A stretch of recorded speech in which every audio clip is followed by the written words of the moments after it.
मोहम्मद अली रोजाना लेट आता है। अस्सलाम वालेकुम सर। वालेकुम सलाम, कैसे हैं आप? अल्हम्दुलिल्लाह सर।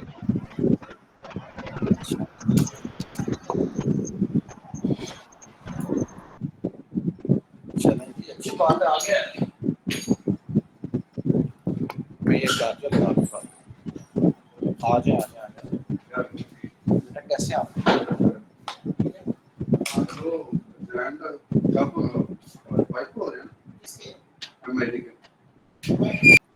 लिख दें आप, मैं करवा देता हूँ नहीं, ट्रेडिशनल क्यों नहीं होने चाहिए?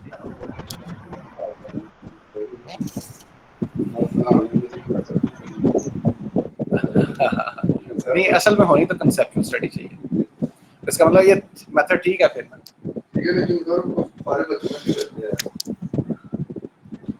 नहीं, ये ठीक है ना, जो ऑनलाइन एग्जाम है ये ठीक है ना।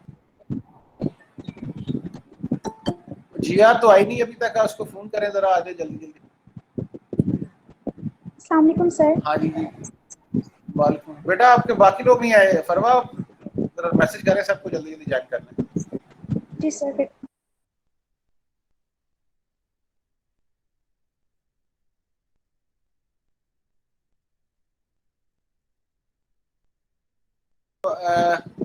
ट्रेडिशनल ले लें, यहाँ बुला के कैंपस के, उधर ऑनलाइन ले लें आप? सर कैंपस बुला के ऑनलाइन ले लें। चलें जी, मोहम्मद अली की बात मान लेते हैं, वो कहते हैं कैंपस में ले लें पेपर सब बच्चों को बुला के, ठीक है? सर ऑनलाइन कह रहे हैं हम। नहीं, मोहम्मद अली तो कह रहे कैंपस में ले लें। इसके ले के ले लें सर, ये सर कैंपस बुला के ऑनलाइन ले लें। सुनता है तो यार आपकी आवाज काट रही है, मुझे ये समझ आ रही है, वो कहता है कैंपस में बुला के ले लें पेपर सबके। सर जी, उसके घर वाले उसके नहीं सुनती, आप सुन रहे हैं उसकी। मुझे तो ये नहीं, अली ये कह रहा है ठीक है। सर क्या नहीं, सर? अली बहुत गलत कह रहे हैं।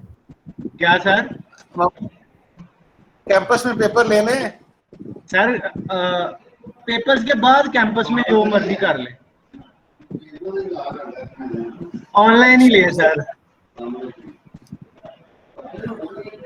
चलें ठीक हो गया। अब उसमें बेटा फिर देखें, हमारी पहली बात है सीआर सुन लें, कन्वे कर दें सबको कि हमारी मीटिंग में हमने डिसीजन किया था, जिसमें हमारे पास ये सबसे पहले फैक्टर आया कि सपोज छुट्टियों पे आपको भेज देते हैं, एक्सपेक्टेड है जुलाई में छुट्टियां हो जाएं, ठीक है?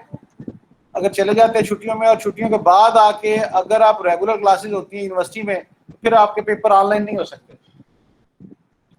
ठीक हो गया? लेकिन अगर आप छुट्टियों में के बाद आते हैं और क्लासेस ऑनलाइन चलती हैं, तो फिर पेपर आपके ऑनलाइन होंगे। एजाज, मेरी आवाज आ रही है? Yes sir. अच्छा सर, ये तो रिस्की काम है। यानी कि दोनों पॉसिबिलिटीज आ गई ना छुट्टियों के बाद। फिर दूसरा जो फैक्टर आपने फिर डिस्कस किया कि बच्चे जो हैं वो चाहते हैं ऑनलाइन पेपर आए। Yes sir. थ्रू आउट, यानी कि आप या कैंपस में ओवरऑल जो वेव है सारी वो ऐसे ही है, ठीक है? तो फिर ये देखा गया कि अच्छा चले कोर्स कितना हो गया है, अगर छुट्टियां होती हैं जुलाई में, तो उन्होंने कहा जी अच्छा तकरीबन 20 से ऊपर लेक्चर हो जाएंगे आपके, ऐसे ही है ना? जी सर। इस महीने के एंड तक। जी सर। ऑल्दो के पूरे नहीं होंगे, लेकिन सेमेस्टर को वाइंड अप कर दिया जाएगा। जी सर। तो फिर ये है कि 5 जुलाई को आपके ऑनलाइन पेपर होंगे इस सेमेस्टर के, इरिस्पेक्टिव इसके के कोर्स जो है वो पूरा भी नहीं होता, और दूसरा बात है कि कुछ क्लासेस भी कम होंगी, ठीक है? Yes sir. ये डिसीजन हुआ है, लेकिन अभी डेट शीट नहीं आई, वो कल आ जाए परसों डेट शीट आ जाए, वो अंदाजा है कि इसी के मुताबिक आएगी। सर सब सेमेस्टर के 4 और 6 के इकट्ठे ही होने हैं 5 जुलाई से। यार आपकी आवाज क्यों नहीं क्लियर आती? अहमद दोबारा बोलें। सर मैं कह रहा हूँ 4 और 6 सेमेस्टर इकट्ठे ही 5 जुलाई को होने हैं, उनकी भी ऐसे कह रहे हैं कि 5 जुलाई से स्टार्ट हो रहे हैं। यार वो तो वो ऑनलाइन करवाने हैं ना उन्होंने, जिस तरह मर्जी करवा लें। ओके सर, हमारे पहले ले लेना उनसे। ये मैटर नहीं करता। अच्छा अब आते हैं कि हमने अब क्या करना है। पिछले वीक में मेरी क्लासेस मिस हो गई आपके साथ।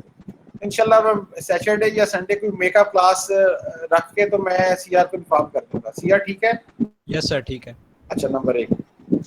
और वो जो हम क्लास रखेंगे थोड़ी सी क्लास हम ना स्पेशल क्लास कर लेंगे, थोड़ी सी क्लास बेशक 2 घंटे की हो जाए, उसमें कुछ इंपॉर्टेंट चीज़ें जो है वो कवर कर लेंगे, ताकि हमारा कोर्स भी ज़रा इंपॉर्टेंट चीज़ें जो है वो आपकी नज़र से गुजर जाए। ठीक हो गया? Okay sir. जी सर। अच्छा, अब हम आज की क्लास पे आते हैं। आज हमने क्या करना है बेटा? हमने जब सॉफ्टवेयर इंजीनियरिंग पढ़ी थी तो उसमें हमने कहा था कि 2 चीज़ें मिलकर सॉफ्टवेयर इंजीनियरिंग बनाती हैं। एजाज ठीक है? ऑन कर लें, अपना माइक ऑफ ना करें। आपकी माशाल्लाह आवाज़ क्लियर आ रही है एजाज? Yes sir. हाँ, ऑफ ना करें माइक, ओके सर। ऑन कर लें। मैंने कहा था सॉफ्टवेयर इंजीनियरिंग से मुराद ये है कि उसमें हम डेवलपमेंटल एक्टिविटीज़ करते हैं, नंबर 2 मैनेजरियल एक्टिविटीज़ करते हैं। ठीक हो गया एजाज? जी सर। अच्छा, डेवलपमेंटल एक्टिविटीज में हमने देखा रिक्वायरमेंट एनालिसिस की कुछ टेक्निक्स हमने पढ़ी, वो क्या होता है, प्रोसेस मॉडल पढ़ लिए। ठीक है? डेवलपमेंटल एक्टिविटीज में डिजाइन की कुछ एक्टिविटीज हैं जो अभी हमने नहीं की, कुछ जी टेस्टिंग की एक्टिविटीज हैं जो अभी हमने नहीं की। ठीक हो गया? जी सर। अच्छा, इसी में मैनेजरियल एक्टिविटीज भी करनी थी, तो मैं आज स्विच करके हम चाहते हैं कि मैनेजरियल एक्टिविटीज का थोड़ा सा इंट्रोडक्शन आपको दे दें, ताकि जब आपका पेपर आए तो उसमें दोनों तरह का क्वेश्चन जो है पेपर में आ जाए। ठीक है? Okay sir. हम कोशिश करेंगे ये थोड़ा से 2-3 टेक्निक टच करके मैनेजरियल वापस आ जाएं अपनी उस पे डेवलपमेंटल एक्टिविटीज पे, फिर वो उसमें देखेंगे जितनी हमसे हो सकें वो कर लेंगे। Okay sir. ठीक हो गया जी? Yes sir. इसका मतलब है अब हम मैनेजरियल एक्टिविटीज की तरफ जा रहे हैं। आज मैनेजरियल एक्टिविटीज जब हम स्टार्ट करते हैं तो डिटेल से शुरू कर, प्रोजेक्ट क्या होता है, फिर सॉफ्टवेयर प्रोजेक्ट मैनेजमेंट क्या होती है, डेफिनेशन करने के बाद टेक्निक्स पे आते हैं। डायरेक्ट आपको टेक्निक पे लेके आ रहा हूँ, मेथड पे लेके आ रहा हूँ, ताकि जो बहुत इंपॉर्टेंट भी है और आप कर सकें, पेपर में भी कर सकें। तो ठीक हो Yes, गया? सर। और प्रैक्टिकली भी जब कभी आप प्रोजेक्ट मैनेजमेंट का पेपर जाके पढ़ेंगे, चलें आप फाइनल सेमेस्टर में 8th में पढ़ेंगे या 7th में जाके पढ़ेंगे, उसमें भी ये सबसे इम्पोर्टेंट टेक्निक होगी। Okay sir. अच्छा, अब जब आप मैनेजमेंट का टेक्निक्स की बात करते हैं, मैनेजरियल एक्टिविटीज की, तो बेटा बेसिकली ये काम जब हम करने जा रहे हैं आज, उसका टॉपिक का नाम है FP analysis, function point analysis. मैंने शेयर किया स्क्रीन के नहीं आपसे? नो सर, स्क्रीन नहीं शेयर हो रही। अच्छा, मैं करता हूँ। टेक्निक का नाम है एफपी एनालिसिस। मैंने आपको सेंड किया कि नहीं किया उसकी स्लाइड्स? मिल गई है सर। हाँ, स्लाइड सेंड किया आपको।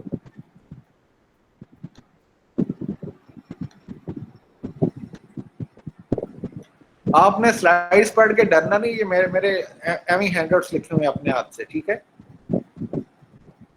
ये मैंने शेयर किया, नजर आ रही है? Yes sir. कितने बच्चे आ गए आपकी क्लास के? बहुत इंपॉर्टेंट है अगेन ये आज का लेक्चर। अभी तकरीबन कोई 25 के करीब लोग हैं। एनीवेज, जो नहीं आया उनको आप बता दीजिएगा। बेटा ये बेसिकली टेक्निक अप्लाई करता कौन है? प्रोजेक्ट मैनेजर करता है। प्रोजेक्ट मैनेजर आप कब बनते हैं? जब आप डिग्री करके सॉफ्टवेयर उसमें काम करते हैं, अच्छा खासा एक्सपीरियंस हो जाता है आपकी डेवलपमेंटल एक्टिविटीज का। वो टीम जो सॉफ्टवेयर उसमें काम कर रही होती है, उनका एक हेड होता है, उसको प्रोजेक्ट मैनेजर कहते हैं। फिर आप में से प्रोजेक्ट सीनियर बंदा प्रोजेक्ट मैनेजर बन जाता है। ठीक है? Yes sir. अच्छा, तो प्रोजेक्ट मैनेजर ने ये जो मैनेजरियल टेक्निक है, मेथड है जो कंप्यूटर साइंस ने दिया है, तो वो प्रोजेक्ट मैनेजर ये अप्लाई करता है। नंबर 1, कब करता है, किस स्टेज पे करता है? वेरी इनिशियल स्टेज पे करता है, सबसे पहले करता है। बल्कि जब आप कॉन्ट्रैक्ट साइन करते हैं ना, मैनेजर बताता है कि ये प्रोजेक्ट जो हमें दिया जा रहा है हमारे क्लाइंट का, ये कितने टाइम में कंप्लीट होगा और कितनी कास्ट में कंप्लीट होगा। तो क्लाइंट का, उस ऑर्गेनाइजेशन का जो वो डेवलप कर रही होती है सॉफ्टवेयर, उनके दरमियान कॉन्ट्रैक्ट होता है कि जी थोड़ा प्रोजेक्ट असी बना के देंगे, 1 साल बना के देंगे और यदि कास्ट आएगी 10 लाख रुपया। ठीक है? एजाज ਤੁਹਾਨੂੰ एक्सेप्ट है, साइन कर लो साडा कॉन्ट्रैक्ट। एजाज यार मुझे आंसर दिया करें मेरे। Yes sir. अच्छा, अब देखें ये जो 10 लाख का फिगर दे रहे हैं आप, तो ये देखें स्टार्ट होने से पहले का काम है ना, ये कॉन्ट्रैक्ट साइन करना। ये कहां से आपके पास आया? आपने एस्टिमेशन की। ये प्रोजेक्ट मैनेजर का टास्क है काम करना। अब गेस करता है, आंसर इज नो। कोई टेक्निक अप्लाई करता है कंप्यूटर साइंस से? कंप्यूटर साइंस ने बेशुमार टेक्निक्स दी हैं ये काम करने के लिए, एस्टिमेशन करने के लिए। अब लिखें लफ्ज, सिर्फ मैं लफ्ज इस्तेमाल कर रहा हूँ एस्टिमेशन, ठीक है? तो उसकी टेक्निक्स में सबसे ज्यादा इस वक्त इस्तेमाल होने वाली टेक्निक है ऑल ओवर द वर्ल्ड, सबसे जो ऑथेंटिक टेक्निक है उसका नाम है एफपी एनालिसिस। एजाज ठीक हो गया? Yes sir. अल्लाह के वली हैं आप वैसे यार। तो बंदा ऐसा है कि मुझे फौरन आंसर कर दे। Yes sir. अली आपने माइक ऑफ नहीं करना फिर। Okay sir. Okay sir. Base रुक जाती है ना बात करने की। अच्छा ये जो टेक्निक है इसको हमने डिटेल से पढ़ना है, कम से कम 3-4 लेक्चर लगेंगे इस पे, ठीक है? Yes sir. अच्छा, A to Z मुकम्मल करके मैंने हैंडआउट्स की फॉर्म में आपको सेंड कर दिया। सबसे पहला बात आपके ज़हन में आनी चाहिए, ये टेक्निक किसने पेश किया है? ये है IFPUG। नजर आ रहा है अली आपको? Yes sir. पढ़े क्या लिखा है? IFPUG। अच्छा, international function point user group इसका नाम है। इन्होंने इंट्रोड्यूस करवाई है। आपको लाखों हैंडआउट्स मिल जाएंगे नेट पे, मेरी स्लाइड्स मिल गई हैं और मिल जाएंगी, लेकिन सबसे ऑथेंटिक बात किनकी तस्वर की जाएगी, किनकी होनी चाहिए? इसी ऑर्गेनाइजेशन की, IFPUG की। किसने ये पेश किया? शाबाश। इसका मतलब है कि जब भी आपने कोई कंट्राडिक्शन आए क्लियर करने के लिए आपको कहाँ जाना पड़ेगा? इसी साइट पे जाना पड़ेगा, इनके पेजेस पे जाना पड़ेगा। ठीक हो गया? Yes sir. अच्छा, ये जो एस्टिमेशन है बहुत क्रूशियल होती है। अगर आपने गलत एस्टिमेशन की, प्रोजेक्ट 10 लाख का था, आपने एस्टिमेशन कर ली 7 लाख की, 7 लाख से कॉन्ट्रैक्ट साइन कर लिया आपने, तो नुकसान में कौन जाएगी? ऑर्गेनाइजेशन जाएगी ना। Yes sir. कैसे आप आजाद हैं? आ जाओ। अच्छा 1 मिनट जरा रुकिएगा आप मोहम्मद अली, 1 मिनट रुकिएगा। आपके पास जो हैंडआउट्स है इसको एक दफा देखिए जरा बात कर लूँ इधर। हाँ जी, आवाज कैसे आना हुआ? Yes sir. अच्छा,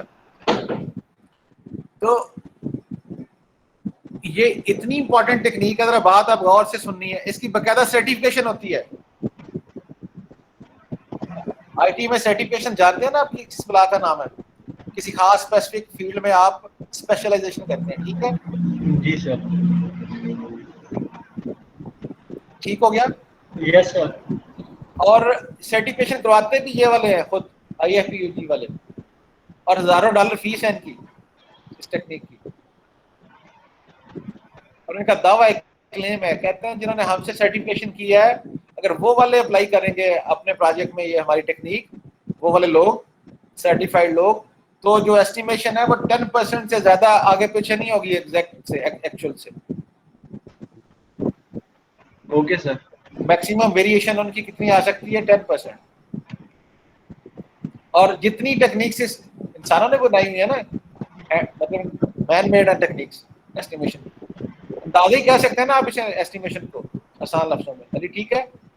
यस सर। तो अंदाजा तो ज़ाहिर अंदाजा ही होता है जिसे एस्टिमेट कहते हैं आप, वो प्लस माइनस हो सकता है। सर स्टैट्स में भी इसका बहुत बड़ा रोल है पूरा। अब बात सुने जरा ना, बिल्कुल ठीक है, स्टैटिस्टिक्स को अप्लाई करके इन्होंने ये काम किया है। Okay sir. लेकिन इन्होंने आसानी कर दी है ना कंप्यूटर साइंटिस्ट के लिए, इन्होंने गाइड कर दिया कैसे काम करें, तो फिर आप एस्टिमेशन कर सकते हैं। लेकिन मैं ये कह रहा हूँ कि इंसानों की बनाई टेक्निक है ना, इसमें भी परफेक्शन तो नहीं कह सकते हम इसमें, ठीक है? कुछ थोड़ी सी गलती तो रह सकती है ना इसमें भी, बनाने वालों से हो सकती है, इसको अप्लाई करने वालों से हो सकती है, ऐसे ही है। जी सर। लेकिन जितनी अवेलेबल टेक्निक्स हैं इस वक्त मार्केट में, उनमें सबसे जो ज्यादा ऑथेंटिक समझी जाने वाली ये टेक्निक है एनालिसिस, ठीक है? सबसे एक्यूरेट है, इस वक्त दुनिया में सबसे ज्यादा इस्तेमाल होने वाली है, फर्स्ट ऑप्शन के तौर पे यही इस्तेमाल होती है। अब बात समझ आ गई इसकी? मैंने सर इंपॉर्टेंस शो की है इसकी अभी तक। एफपी एनालिसिस बहुत इंपॉर्टेंट है और क्यों इस्तेमाल की जाती है और कब इस्तेमाल की जाती है, भी कैसे इस्तेमाल की जाती है उस पर हम नहीं आए। अली ठीक हो गया? Yes sir. शाबाश। अब जरा हमारी बात गौर से सुननी है। मैं इसका थोड़ा सा ना आपको क्रक्स बता रहा हूँ, टेक्निक करेगी क्या। टेक्निक कहती है कि एक सॉफ्टवेयर आपके सामने आया है, ठीक है, आपने एज ए मैनेजर देखा, उसके क्लाइंट से बात करके क्या उसके ऑब्जेक्टिव्स थे, रिक्वायरमेंट्स क्या थी, उसके बाद आपने ये टेक्निक अप्लाई करनी है। आपने देखना है जब हम डेवलप करके देंगे तो हमारे लिए कितना कम्प्लेक्स होगा, कम्प्लेक्सिटी फाइंड करना चाहते हैं आप इसकी। नंबर एक, कम्प्लेक्सिटी जब फाइंड कर लेंगे तो फिर देखेंगे कि उस कम्प्लेक्सिटी का क्या मतलब, उसको इन्होंने कहा है, इस टेक्निक ने कहा है कि जो कम्प्लेक्सिटी होगी उसको आप फंक्शन पॉइंट अलॉट कर दें।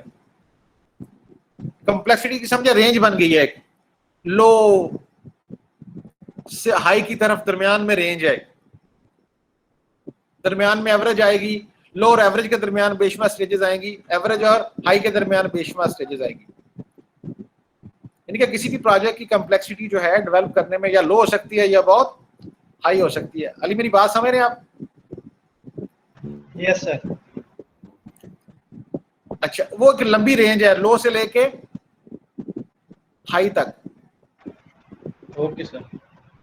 अच्छा, लो है या हाई है या दरमियान में किसी पॉइंट पे है, इस बात का फैसला करना है किसी टेक्निकल ग्राउंड पे, ठीक है।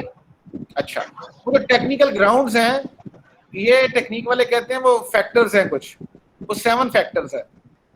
वो 7 फैक्टर्स ऐसे हैं, इन 4 का ताल्लुक जो है वो डाटा के साथ है, जो आप सॉफ्टवेयर में डील कर रहे होते हैं डाटा, और 3 का ताल्लुक जो है फंक्शनैलिटी के साथ है, जो सॉफ्टवेयर डिलीवर करनी होती है, आसान लफ्जों में, ठीक है जी सर। फिर मेरी बात सुने कि हमने बेसिकली कम्प्लेक्सिटी फाइंड करनी है, लो से लेके हाई में कहां पे फॉल करती है हमारे सॉफ्टवेयर की, ठीक है। लेकिन उसका डिसीजन हमने किसकी बेस पे करना है? इन 7 फैक्टर्स की बुनियाद पे करना है। उन 7 फैक्टर्स का नाम क्या है? उनका नाम EI है, इसका नाम, मेरी बात सुन लेना, एक का EO है, EQ है, ILF है, EIF है, DT है और RET है। ये 7 फैक्टर्स हैं। मैं अभी आपसे कहता हूँ, अली से कहता हूँ कि आप बताएं कि EQ जो है उसकी कम्प्लेक्सिटी जो है किसी सॉफ्टवेयर में लो होगी या हाई होगी। ये उस वक्त तक नहीं बता सकता जब इसको ये ना पता हो कि मेरे सॉफ्टवेयर की रिक्वायरमेंट क्या है। नंबर 2, ये EQ किस बला का नाम है। अली ऐसे ही है ना? बिल्कुल सर। यानी कि इसका मतलब है ये 7 फैक्टर्स हैं, इनको हमें समझना पड़ेगा। ILF को, EF को, DT क्या चीज है, RET क्या चीज है, EI क्या है, EO क्या, EQ क्या है। जब ये सारे फैक्टर्स आपको कंसेप्चुअली क्लियर होंगे तो फिर रिक्वायरमेंट देख के 1 मिनट में अली बता देगा कि EQ की कम्प्लेक्सिटी लो है या हाई है। वो भी बाकायदा टेक्निक गाइड करेगी उसे। लेकिन सबसे पहला स्टेप क्या होगा कि इन फैक्टर्स को समझना, ये क्या है 7 जो मतलब नाम लिखे हैं उन्होंने। ठीक हो गया जी अली साहब, ये हमारा पहला स्टेप होगा इसको करने के लिए कि हम समझेंगे ये क्या चीजें हैं। ठीक हो गया जी सर। सेकंड स्टेप होगा कि हम इसकी कम्प्लेक्सिटी इनकी फाइंड करेंगे फिर, ठीक है। लिख लें, फर्स्ट क्या है, ये फैक्टर्स तलाश करेंगे।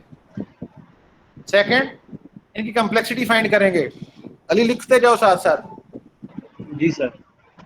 थर्डली, जो जिस तरह की कम्प्लेक्सिटी आई है वो बाकायदा टेबल से हम देखेंगे कि वो जो रेंज है कम्प्लेक्सिटी की, उसके अगेंस्ट कुछ फंक्शन पॉइंट्स लिखे होंगे।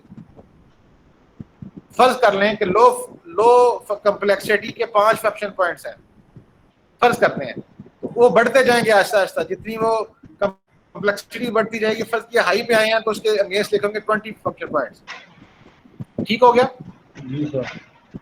अच्छा, तो टेबल वो गिवन है, इंटरनेशनल टेबल है, वो फंक्शन पॉइंट अलॉट कर देंगे कम्प्लेक्सिटी के अगेंस्ट। थर्ड स्टेप पे हमने क्या किया, अलॉट कर दिया फंक्शन पॉइंट्स। लिख लिया आपने ये भी जी सर। वो टेबल को देखते हुए। चौथे स्टेप में हम उन फंक्शन पॉइंट्स को ऐड कर लेंगे, लिखें ऐड कर लेंगे सारे जितने फंक्शन पॉइंट्स बने हैं। कर लिया?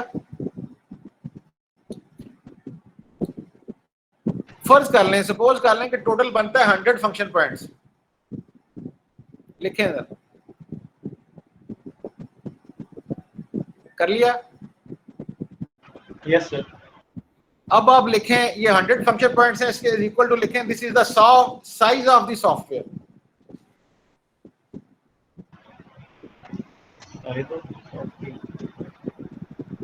फुल स्टॉप, बात खत्म हो गई, बस इतना सा काम।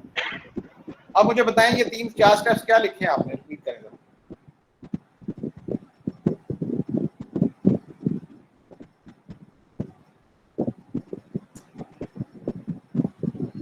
अली किधर गए हो?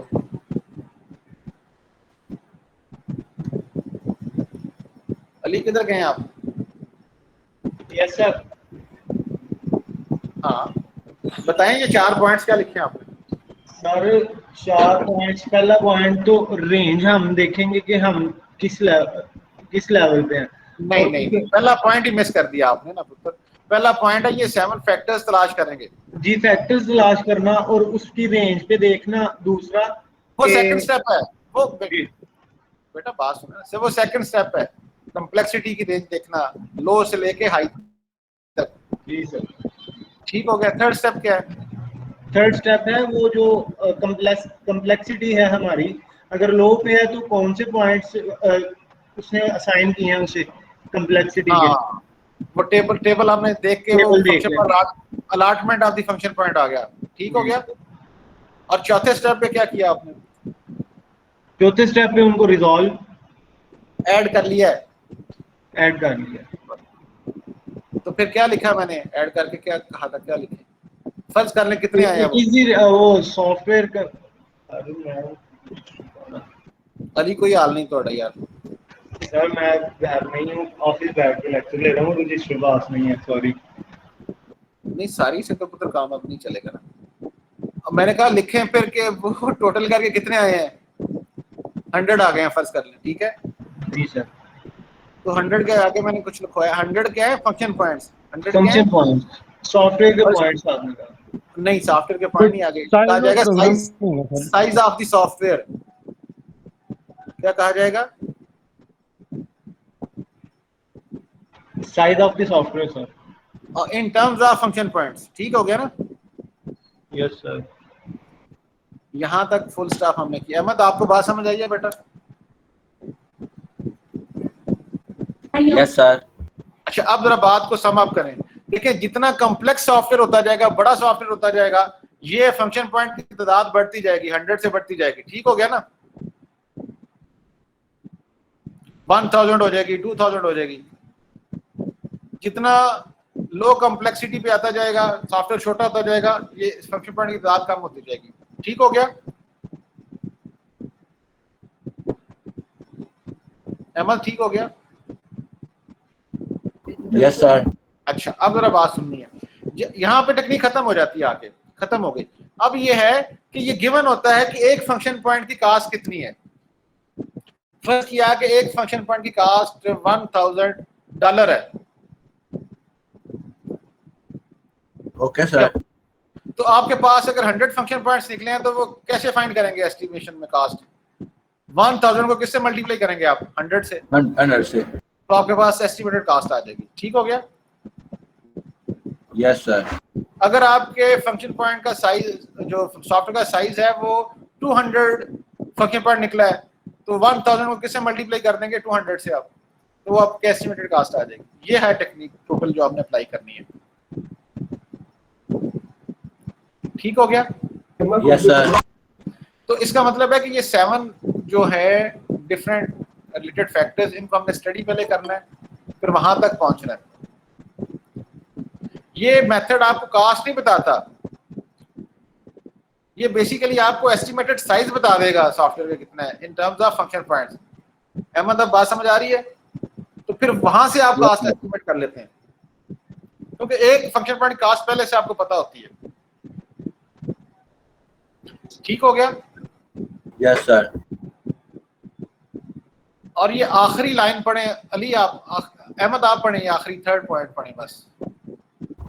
Function point analysis is the method to measure the size of the software software in the term of functionality for the external user point of view. External user से मुराद एंड यूजर जो है उसके मुताबिक जो फंक्शनैलिटी डिलीवर करेगा उसके मुताबिक होगा इसका साइज, ठीक है? Yes sir. ओके, और ये भी पढ़ें आप। This functionality will be divided into function points, and analyzing these function points, some conclusion can be drawn about estimation. about that। अच्छा बात सुने, असल में जो टोटल फंक्शनैलिटी डिलीवर करनी है ना सॉफ्टवेयर ने, उसको छोटे छोटे फंक्शंस में डिवाइड करने का नाम, मतलब छोटे छोटे सबसे छोटे फंक्शन में अगर आप डिवाइड करते हैं तो सबसे जो इक्वल, ठीक है, फंक्शनैलिटी को डिवाइड किया जाएगा लॉजिकली, और वो जो छोटे से छोटा फंक्शन बनता है उसको कहते हैं फंक्शन पॉइंट है। ये जितने ज्यादा फंक्शन पॉइंट्स होंगे इसका मतलब है फंक्शनैलिटी इतनी ज्यादा होगी। अहमद बात समझ आती है? Yes sir. तो वही साइज ऑफ द सॉफ्टवेयर होगा, ठीक है? इसमें सबसे पहला कॉन्सेप्ट ये सारे बच्चे पढ़ें ILF क्या है। मैं दोबारा बात करता हूँ, जरा मैं बात कर लूँ, मुआज आए हुए सामने इनसे बात, यही हमने पहले पढ़ना था ILF क्या होती है। आप खुद पढ़ें, आपके ज़हन में जहाँ क्वेश्चन आते हैं मुझसे पूछें।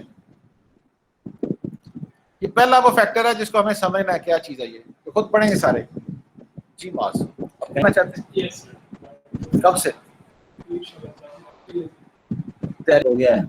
अच्छा अहमद, बात देखें, यूनिवर्सिटी में बैठने का ये प्रॉब्लम होता है कि क्लासेस डिस्टर्ब हो जाती हैं। फिर आ जाए जी, वालेकुम सलाम, कैसे हाल है? ठीक है, आप बस जी जी बैठे, बिल्कुल ठीक है। तो सुनाओ तो कैसे आना हुआ? क्लास ले रहा हूँ मैं। हुक्म जी जी जी, हुक्म करें।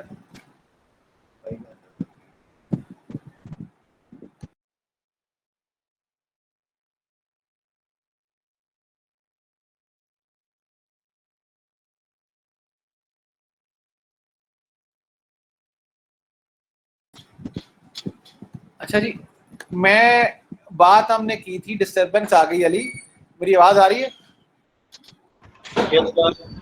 अच्छा बेटा, उसमें हमने कहा था डिफरेंट फैक्टर्स हैं जिनकी बेस पे हमने डिसीजन लेना है कि वो कॉम्प्लेक्सिटी क्या है सॉफ्टवेयर की। ठीक हो गया ना? उन फैक्टर्स में सबसे पहला फैक्टर आता है ILF। ये पढ़ा, कोई समझ आई है आपको ये क्या चीज है? किस बला का नाम है ILF? कोई बताए क्लास में, शाबाश ले।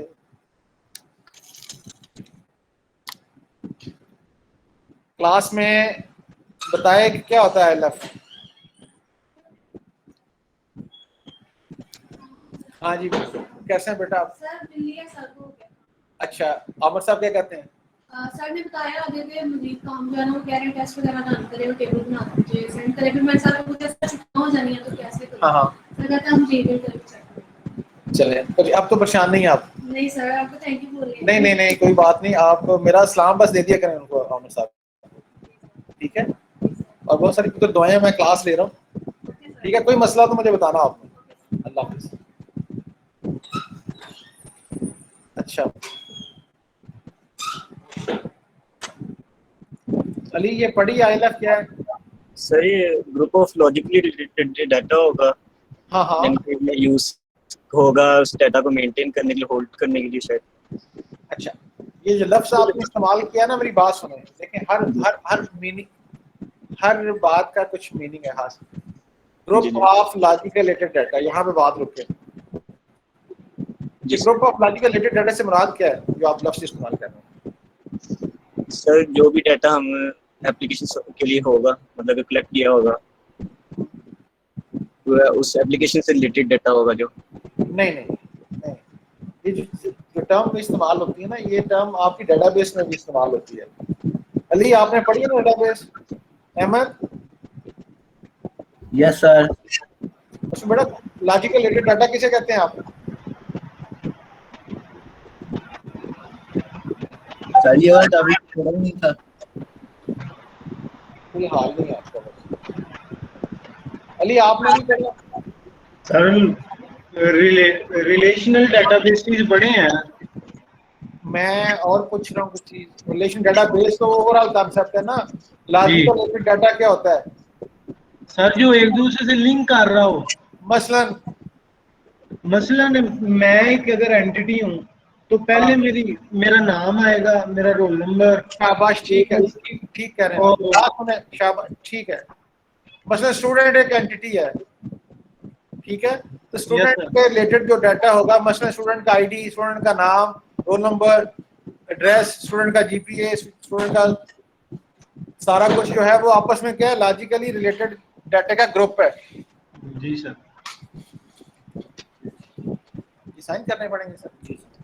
क्यों साइन करने पड़ेंगे? बात ही नहीं कर।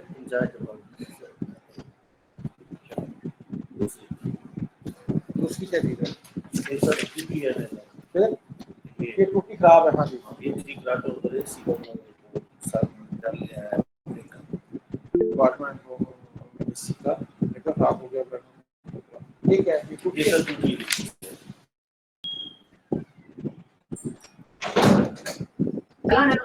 बच्ची का फिर मसला बता दें। अली सोता बहुत जल्द है। अच्छा, एक मिनट अली, एक मिनट जरा होल्ड करें जरा।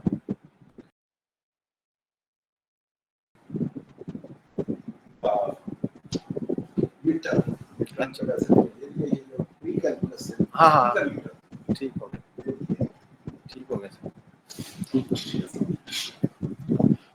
अच्छा अली, मेरी आवाज आ रही है आपको? यस सर, आ रही है। सीआर भी है, अहमद भी है। Yes sir. जुनेद भी है। अच्छा अच्छा बेटा, हम बात कर रहे थे, देखें जरा बात को समझें, समझ आ गई तो इसी हो जाएगा बिल्कुल। Group of logical related data, इस पर बात हम कर रहे थे, ठीक है। तो हमने कहा था कि जो आपस में रिलेटेड डाटा का ग्रुप बनेगा वो बेटा कहलाएगा एक आईएलएफ। मिसाल के तौर पे आपने आपके क्लाइंट की रिक्वायरमेंट्स देखी, आपको आइडिया हो गया, क्योंकि अब आप प्रोजेक्ट मैनेजर है, आपने आपको ना फील करें, आप सीनियर पर्सन है, आपका डेवलपमेंट में 10 साल का एक्सपीरियंस है। जो ही आपने रिक्वायरमेंट देखी है, आपको फौरन आइडिया हो गया, अच्छा जी स्टूडेंट के रिलेटेड डाटा को हमने डील करना है सॉफ्टवेयर में। बात नंबर 1 एक आईएलएफ हो गई, ठीक है अली? Yes sir. नंबर 2 आपने देखा, अच्छा टीचर के मुतल्लिका भी कुछ डाटे को मैं डील करना पड़ेगा, आपने डिसीजन ले लिया, दूसरी आईएलएफ हो गई। क्योंकि अब आप आईएलएफ को फाइंड करते जा रहे हैं रिक्वायरमेंट देख के, वो जो पहला हमारा था, ठीक हो गया ना? जी सर। इस तरह आपने आइडेंटिफाई कर ली हमारे सॉफ्टवेयर में 1 2 3 4 अप टू 10 आईएलएफ होंगी। आपने लिख लिया 1 2 3 4 5 10 आईएलएफ है, बात खत्म हो गई। यहाँ तक क्लियर है? जितने ग्रुप बनेंगे लॉजिकल रिलेटेड डाटे के, इनके टीचर का स्टूडेंट के साथ गड़बड़ नहीं करेंगे ना, लदा लदा होगा ये, ठीक है? वो सारे क्या होंगे? आईएलएफ होंगे। पहली बात तो ये होगी। ये क्लियर है अहमद आपको? Yes sir. अच्छा, अब दूसरी बात, इसके अलावा भी कुछ आईएलएफ हो सकता है। मसलन वो कहता है या कोई कंट्रोल इंफॉर्मेशन हो तो वो भी आईएलएफ होगी। अब क्वेश्चन है कि कंट्रोल इंफॉर्मेशन क्या होती है? अली ठीक हो गया?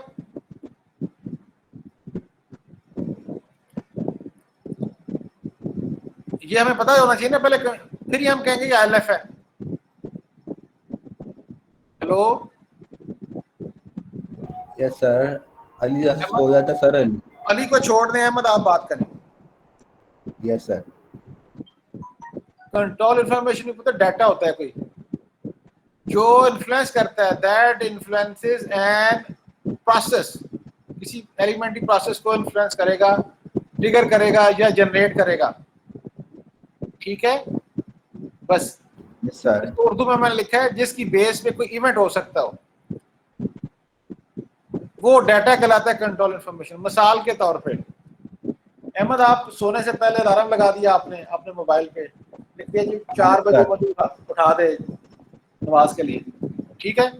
वो 4-4 जो आपने एंटर किया उसमें, वो कहलाता है कंट्रोल इंफॉर्मेशन। क्यों कंट्रोल इंफॉर्मेशन कहलाता है, क्या करता है वो?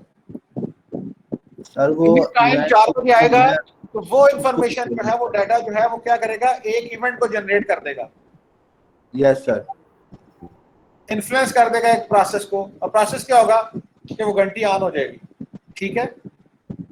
यस सर, वो डाटा कहलाएगा क्या? Control information. और पीछे हमने पढ़ा है अगर कोई कंट्रोल इंफॉर्मेशन हो तो वो कहलाएगी एक ILF, ठीक है। यस सर, शाबाश। ट्रिगर्स होते हैं, शेड्यूलर्स होते हैं, अलार्म्स, अलर्ट्स। मैं एक और एग्जांपल देता हूं आपको। अहमद चेज़अप पे या ये नूर स्टोर पे आप प्रोडक्ट बाय करते हैं, फर्स्ट किया उसकी तादाद पड़ी थी 108, आपने बाय किया, कितनी रह गई पीछे अपने डेटाबेस में? 99। फिर आपने 10 बाय की, 89 रह गई, ऐसे ही है ना? यस सर, वो डेटाबेस को मेंटेन होती जा रही है, सिस्टम ऐसा आपने बना के दिया। यस 10 सर, आ गया, फिर 9 आ गया, फिर 0 हो गया। फिर जब 0 आपने चेक लगाया हुआ था, 0 पे जाके वो कहता है अब आप नहीं सेल कर सकते क्योंकि है ही नहीं सिस्टम में, ठीक है। यस सर, अच्छा, अब जरा बात गौर से सुनिए। आपका क्लाइंट कहता है यार मैं जब मेरे पास 10 रह जाए ना तो सिस्टम मुझे एक मैसेज दे ताकि मैं नया ऑर्डर दे दूं, यस सर, खत्म होने से पहले पहले मेरे पास स्टॉक में और चीजें आ जाए, ठीक हो गया। यस सर, अब आपको रूटीन का नहीं बनाना पड़ेगा, अब आपको कुछ एक्स्ट्रा करना पड़ेगा उसमें, सिस्टम में एक नया कोड लिखना पड़ेगा जो ये चेक करता रहे हमेशा कि अब इसके पास कितना रह गया पीछे। अगर ऑर्डर में कंप्लीट होने के बाद दोबारा चेक करेगा, अब फर्स्ट किया 20 है तो कोई मैसेज जनरेट नहीं होगा, 19 पे नहीं होगा, 11 पे कोई नहीं होगा, जब 10 या 10 से नीचे आएगा तो फौरन एक मैसेज जनरेट कर देगा सिस्टम को, फटाफट ऑर्डर कर दो, स्टॉक कट गया, ठीक है। यस सर, ये जो आपने कोड लिखा है, जो चेक करता है ना, ये डिसीजन करता है किस बेस पे, उस इंफॉर्मेशन की बेस पे जो आपने उसमें फीड की होती है सिस्टम में। यस सर, फिर वो इंफॉर्मेशन कंट्रोल इंफॉर्मेशन कहलाती है। शाबाश, उसको कहा जाएगा कंट्रोल इंफॉर्मेशन। बहुत अच्छी बात है, शाबाश। 2 क्लासेस मैंने सुबह ली हैं, उन सब से अच्छी परसेप्शन अहमद की है। अच्छा देखे ना, इसके लिए आपको एक्स्ट्रा करना पड़ा ना काम, आपका सॉफ्टवेयर कॉम्प्लेक्सिटी बढ़ गई सॉफ्टवेयर की। यस सर, डिटरमिन करती है कॉम्प्लेक्सिटी क्या है, कितना लेवल क्या है उसका, ठीक है। और ये भी हो सकता है कि आपने रिक्वायरमेंट देखी हो और आप ये डिसीजन करें कि मेरे सिस्टम में कोई कंट्रोल इंफॉर्मेशन नहीं होगी, हो सकता है ना। लेकिन ये डिसीजन कब करेंगे? जब आपको इसका पता होगा कि कंट्रोल इंफॉर्मेशन क्या होती है। यस सर, असल में हम डिसाइड करना चाह रहे थे ILF कितनी है, ठीक है। 2 चीजें ILF के लिए क्वालिफाई करती हैं, एक तो करता है group of logical related data, दूसरी करती है कंट्रोल इंफॉर्मेशन। Control information. शाबाश। और ये दोनों चीजें जो हैं, इनकी शर्त यह है कि they should be maintained with in the boundary of software, यानी कि जो सॉफ्टवेयर आप डेवलप कर रहे हैं उसकी बाउंड्री के अंदर ये मेंटेन हो, ठीक है। यस सर, बस ये एक फैक्टर आपने कवर कर लिया, तो 7 में से एक फैक्टर आपने कवर कर लिया। क्लियर हो गया बेटा, क्लियर हो गया? Yes sir. अच्छा, अब जरा अहमद जरा बात सुननी है आपने। फर्ज किया कि आपने एक सॉफ्टवेयर बना के दिया है, जरा बात सुननी है। उसकी एक ILF थी, मतलब स्टूडेंट की ILF थी, फर्ज कर लें स्टूडेंट के रिलेटेड डाटा था, स्टूडेंट के रिलेटेड डाटा था, तो उसमें उसके आपने स्टूडेंट ID, स्टूडेंट नेम, उसका सेमेस्टर लिखा है, उसका CGPA लिखा है, 4 फील्ड सिर्फ आपने एडजस्ट किए, मेंटेन किया उसको, उसी के रिलेटेड आपने सॉफ्टवेयर बना के दे दिया। एक ILF थी आपकी। उसके मुकाबले पे अली एक सॉफ्टवेयर बनाता है, उसकी भी मैं कहता हूँ एक ही ILF है और वो भी स्टूडेंट है, लेकिन उसमें उसने 4 नहीं बल्कि स्टूडेंट के 15 फील्ड जो है वो सेट किए हुए हैं। उनका एड्रेस क्या है, उसका फोन नंबर क्या है, ठीक है, और भी उसके रिलेटेड डाटा इकट्ठा उस एक ILF में आ गया, ठीक हो गया। Yes sir. अब आप मुझे बताएं आपको ज्यादा एफर्ट करनी पड़ेगी वो सॉफ्टवेयर बनाने के लिए या मोहम्मद अली को ज्यादा करनी पड़ेगी?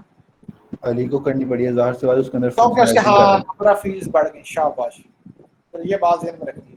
ये जो आईएलएफ हम फाइंड कर रहे हैं ना, इसके बाद हम इसकी कम्प्लेक्सिटी जब फाइंड करेंगे ना, तो ये चीज डिटरमिन करेगी कि इसके नंबर ऑफ फील्ड्स कितने हैं।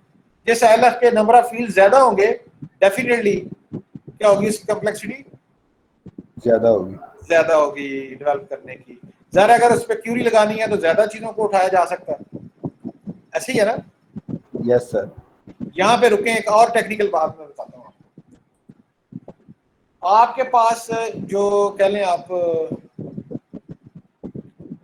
एक ही आईएलएफ थी, फर्स्ट के स्टूडेंट की और 10 फील्ड थे उसके। मोहम्मद अली के पास भी एक आईएलएफ थी और उसके पास भी उसके 10 फील्ड थे।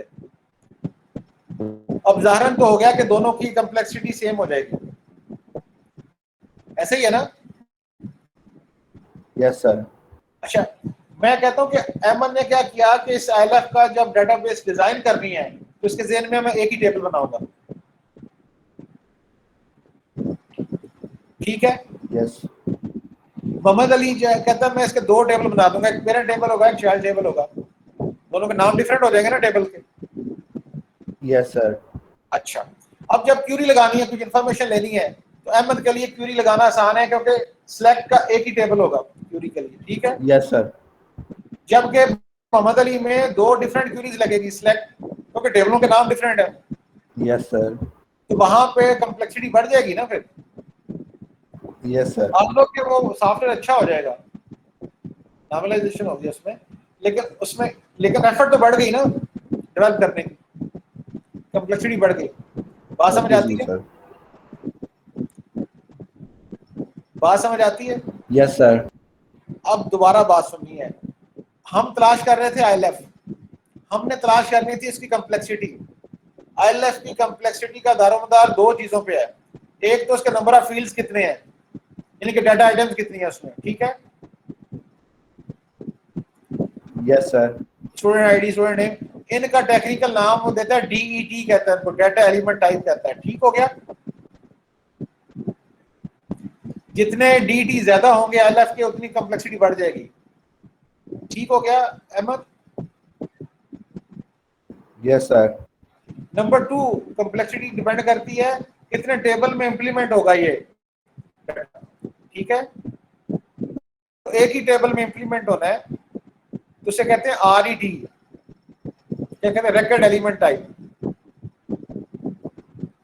अगर एक टेबल में होना है तो आरईटी की तादाद होगी 1। अगर उस डाटा को 2 टेबल में मेंटेन करना है तो आरईटी की तादाद होगी 2, ठीक हो गया? अगर उस लॉजिकल एडिट जो डाटा है उसके बड़ा 3 ग्रुप बनने हैं तो उसकी तादाद हो जाएगी आरईटी की 3। अब मैं मुख्तसर बात करता हूं कि आईएलएफ की कम्प्लेक्सिटी का दारोमदार 2 फैक्टर्स पे है, एक का नाम है डीटी, दूसरे का नाम है आरईटी, ठीक है? Yes sir. जितने डीटी ज्यादा होंगे ऑब्वियसली कम्प्लेक्सिटी बढ़ेगी, इस तरह जितने आरईटी ज्यादा होंगे उतनी कम्प्लेक्सिटी बढ़ेगी, ठीक है? अहमद ठीक हो गया? Yes sir. ये वो वाले फैक्टर्स हैं जो हमने शुरू की थी बात। देखें जरा, हमने कहा था एक आईएलएफ होगी और माइनर फैक्टर्स में जाके डीटी होगा, डाटा एलिमेंट टाइप, और आरईटी होगा,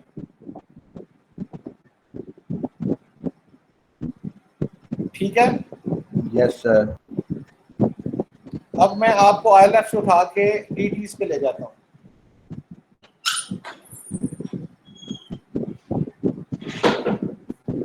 सही, थैंक यू। अच्छा, इसको हाँ देख लें, उधर ले जाए शायद,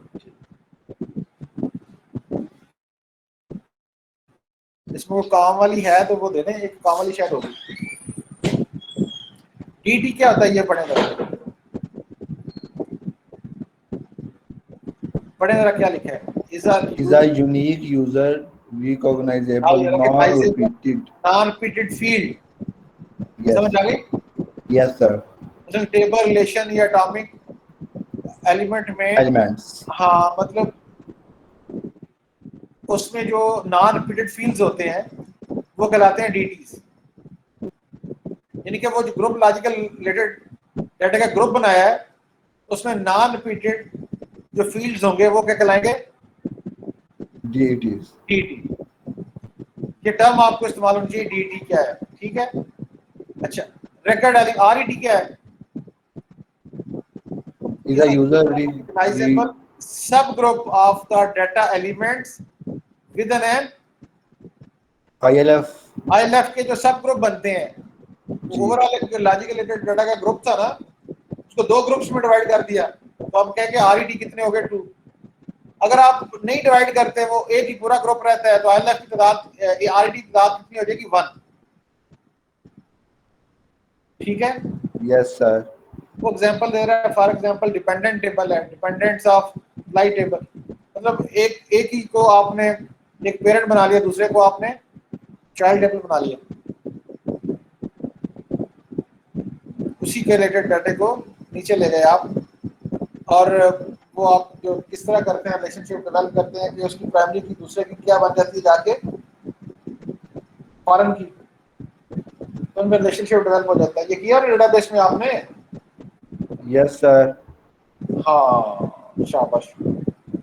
अब अभी हमने सिर्फ 3 बातें की हैं। एक बात ILF क्या होती है, दूसरी बात DT क्या होता है, तीसरी बात RET क्या होता है। अहमद को समझ आई बात की? Yes sir. अच्छा जी, इसके अलावा कोई मोहम्मद अली बता दे क्या समझ आई है उसे?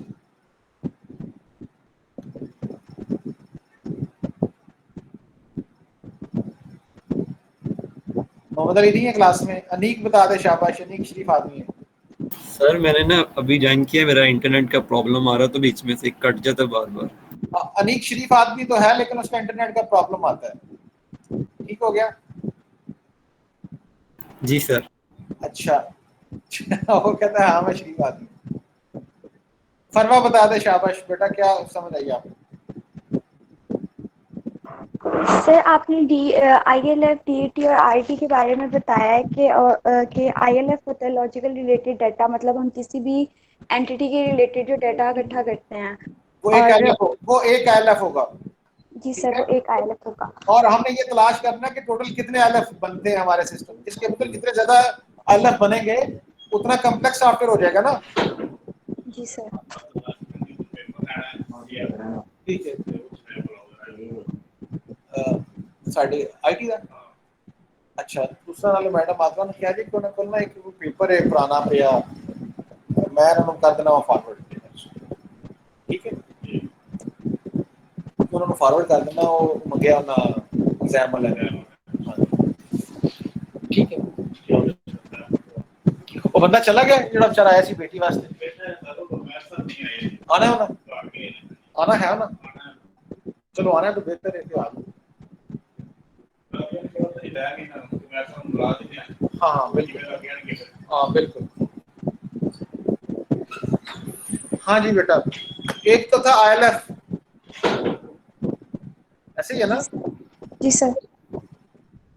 तो वो आपने बता दिया, वो तलाश करनी है। दूसरा बेटा कंट्रोल इंफॉर्मेशन भी ILF होती है, वो भी मैंने बता दिया, समझा दिया आपको। वो सब क्लियर हो गया परवा? जी सर। शाबाश। तीसरा मैंने बताया कि ILF के अंदर DTs होते हैं जो डिटरमाइन करते हैं कि उसकी कम्प्लेक्सिटी क्या है। Yes sir. ठीक हो गया? और वो डाटा एलिमेंट DTs कहलाते हैं। इसी तरह उस ILF को जब आपने मेंटेन करना है सिस्टम में, इंप्लीमेंट करना है, तो क्या एक ही टेबल में करोगे कि 2 में करोगे कि 3 में करोगे, ये चीज डिटरमाइन करेगी, आपके सॉफ्टवेयर के साइज को बढ़ा देगी, कम्प्लेक्सिटी बढ़ जाएगी। ठीक है, उसका नाम है RET। आसान लफ्जों में कहते हैं सब ग्रुप है। अब लिख लें सब ग्रुप ऑफ ILF, सब ग्रुप ऑफ ILF। आपको याद कि ILF ओवरऑल स्टूडेंट का सारा डाटा 10-15 फील्ड आपके बन गए आपस में रिलेटेड। तो फर्ज किया कि उसके 2 ग्रुप बना लिया आपने, 2 टेबल में इंप्लीमेंट किया, तो उसे हम कहेंगे RET की तादाद 2 है। फर्ज किया कि आप कहते हैं नहीं एक ही ग्रुप बनाना है, उसका एक ही टेबल बनेगा डेटाबेस में, तो RET की तादाद कितनी हो जाएगी बेटा? यानी कि वो ग्रुप अपना सब ग्रुप बन गया। ठीक है, ये 3 चीजें हमने आज देखी हैं, इनको देखें। ठीक है, और बाकी जो आपके पास हैंडआउट्स हैं इसको पढ़ें, नेट से पढ़ें। नेक्स्ट इंशाल्लाह हम एक सेशन रखेंगे आपके साथ सैटरडे या संडे को, ठीक है? Okay sir. जी यार, ये बता दीजिएगा सारे बच्चों को कि वो सेशन मिस ना करें, क्योंकि उसमें हमने ये कवर करना है सारा जितनी स्लाइड्स हैं। समझते हो, इस तरह करना जिस तरह आज किया है, बेशक थोड़ा करेंगे लेकिन कंप्लीट समझ आएगी तो आप आगे बात करेंगे। मैं चाहता हूँ इस तरह कर दें। मोहम्मद अहमद अनीक अपना यस सर, आवाज आ रही है? यस सर आ रही है।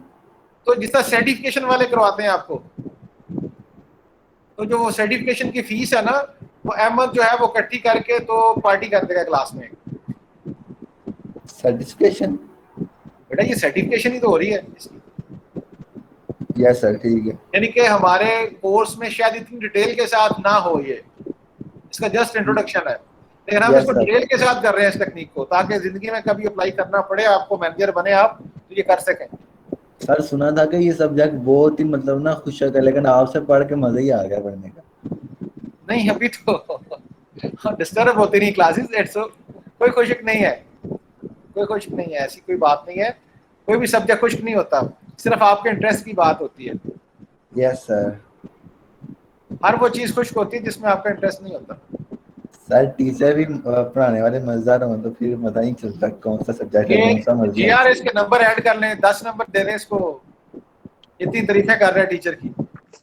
जी सर। हाँ चले, ये तो मैं वैसे प्यार से कह रहा हूँ, नंबर तो बेटा सबको मिलते हैं, नंबर मैटर भी नहीं करेंगे आपकी जिंदगी में, याद भी नहीं रहेंगे आप कितने मिले आपको, ठीक है? Yes sir. वो चीजें आपके लिए फायदेमंद है जिसकी आपको बड़ा समझ आए, बस वो नंबर समझ आने के नंबर होते हैं बस मेरी नजर में। Yes sir. चलें इसको पढ़ें, टेक्निक को बड़े अच्छे तरीके से। ओके, अल्लाह हाफिज। नेक्स्ट क्लास हम फिर बात करेंगे। अल्लाह हाफिज।